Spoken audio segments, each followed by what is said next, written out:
السلام علیکم ورحمۃ اللہ تعالی وبرکاتہ۔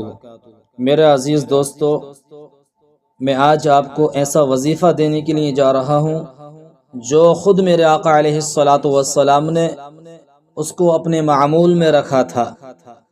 وظیفہ کیوں ضروری ہے؟ وظیفہ اس لیے ضروری ہے، آنے والی 31 تاریخ جمعرات کا دن ہے، اس کی رات میں جو اماوسیہ کی رات کہلاتی ہے ہندی میں، اس رات کو بابا لوگ یا جو جادوگر ہوتے ہیں یا بھکسے لوگ ہوتے ہیں، یہ اپنے جادو کو چھوڑتے ہیں۔ کہا جاتا ہے کہ کوئی مٹکی یا مٹکا کوئی جادو ہے، بہرحال وہ اس کو چھوڑ دیتے ہیں، لوگ اس کی زد میں آ جاتے ہیں، لوگ پریشان ہو جاتے ہیں، اور کچھ لوگ کہتے ہیں کہ جادو کوئی چیز نہیں ہے۔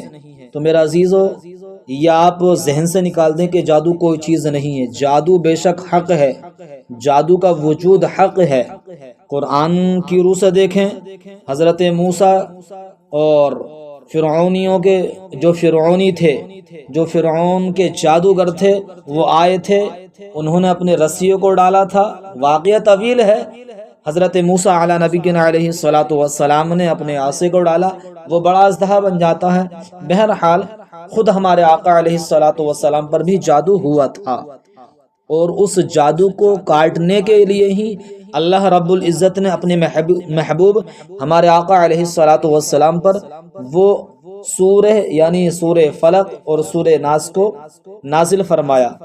جب آقا علیہ الصلاۃ والسلام پر یہ دونوں سورتیں نازل ہو چکی، تب آقا علیہ الصلاۃ والسلام نے حضرت علی کو بھیجا اور ارشاد فرمایا، اے علی جاؤ فلاں کنویں میں جادوگروں نے، مطلب یا تو مردوں میں سے یا عورتوں میں سے جادو کر دیا ہے اور وہ چیزیں فلاں کنویں میں گاڑ دی ہیں، لہذا اے علی تم جاؤ، آیت پڑھنا، وہ گرہ کھل جائے گی، کھول دینا۔ اب حضرت علی آقا علیہ الصلاۃ والسلام کا فرمان سنتے ہی وہاں پہنچتے ہیں، ان صورتوں کو تلاوت کرنا شروع کر دیتے ہیں۔ جیسے ایک ایک آیت پڑھتے جاتے ہیں، وہ تمام کی تمام 11 گانٹھی تھیں، 11 آیتیں مکمل ہوتی ہیں، وہ کھل جاتی ہیں۔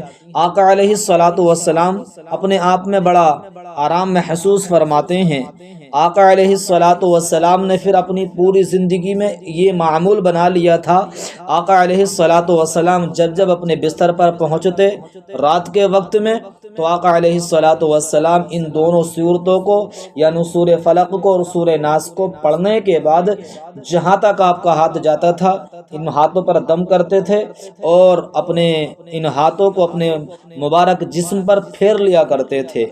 اور ایک حدیث پاک سے ہمیں یہ بھی ملتا ہے، جب آقا علیہ الصلاۃ والسلام سخت بیمار ہو چکے تھے، تو عائشہ صدیقہ عفیفہ رضی اللہ تعالی عنہا بھی آقا علیہ الصلاۃ والسلام پر ان دونوں صورتوں کو پڑھ کر کے اپنے ہاتھوں پر دم کر کے آقا علیہ الصلاۃ والسلام کے جسم پر پھیر دیا کرتی تھیں۔ تو میرا عزیز دوستو، یہ وظیفہ آپ اپنی زندگی میں اور خاص کر کے آنے والی رات کو اس کو ضرور استعمال کریں، پڑھیں ضرور۔ آپ دونوں صورتوں کو پڑھ لیں، ہو سکے تو آپ تیسری صورت جو کہ سورہ اخلاص یعنی قل هو اللہ احد کی صورت ہے، اس کو پڑھیں، اور پڑھنے کے بعد اپنے اوپر دم کر لیں۔ اور ایک اور وظیفہ، بہت پاورفل وظیفہ، یہ آپ اپنی مکمل زندگی میں اس کو اپنا لیجئے۔ وہ وظیفہ یہ ہے جس کو کہا جاتا ہے کہ جو بندہ اس وظیفے کو، اس عمل کو کرنا شروع کر دیتا ہے، اللہ رب العزت اس وظیفے کی برکت سے شیاطین سے بھی محفوظ فرماتا ہے، جو انسانوں میں شریر لوگ ہیں ان سے بھی محفوظ فرماتا ہے، اور اگر اس بندے پر جادو ہوتا ہے یا کوئی جادو کرنے والا ہوتا ہے تو اس جادو سے بھی وہ بندہ پڑھنے والا محفوظ ہو جاتا ہے۔ وظیفہ سماعت فرما لیں، اس کے بعد انشاءاللہ بات پوری ہو جاتی ہے۔ وظیفہ یہ ہے، آپ قبلہ رو ہو کر کے بیٹھے جائیں، اپنا چہرہ قبلے کی جانب کر لیں۔ اب بیٹھنے کے بعد درود شریف پڑھیں اور آیت الکرسی پڑھیں۔ آیت الکرسی کو پڑھنے کے بعد سامنے کو یعنی قبلے کی طرف دم کر دیں، پھونک دیں۔ دوسری مرتبہ پڑھیں آیت الکرسی کو، اپنے پیٹھ کے پیچھے پھونکیں، اور سینہ آپ کا سامنے ہی ہونا چاہیے، جہاں تک آپ کی گردن مڑ جائے آپ وہاں تک موڑیں اور اس کو پیچھے کر کے دم کر دیں اور پھونک مار دیں۔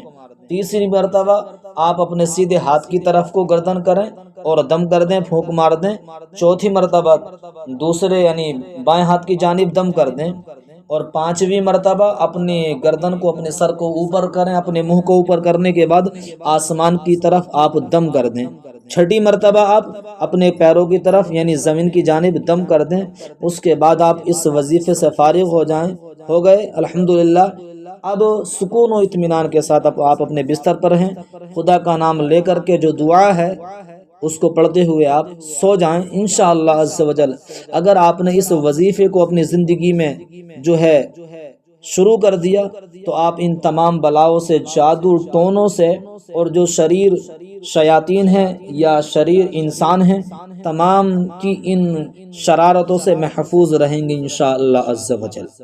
اس وظیفے کو خود بھی آپ اپنے عمل میں جاری کر لیں اور اپنے دوستوں تک اس ویڈیو کو صدقہ جاری سمجھتے ہوئے پھیلا دیں، تاکہ ہمارے دوست احباب تمام جو ہم سے منسلک ہیں وہ تمام تر پریشانیوں سے محفوظ رہیں۔